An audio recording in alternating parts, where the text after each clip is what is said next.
Hello, good morning. Today is Thursday. Tayo ay mag-walking.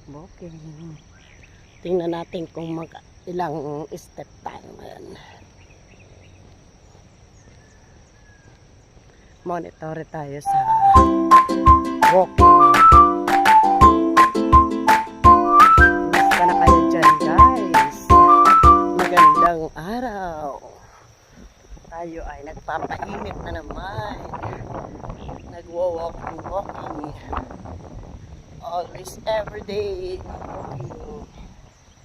Para malakas ang ating resistensya. Dito lang tayo muna. Paikot-ikot tayo dito. Galing na ako ng palengke. Ayan. Ngayon, kailangan natin mag-araw.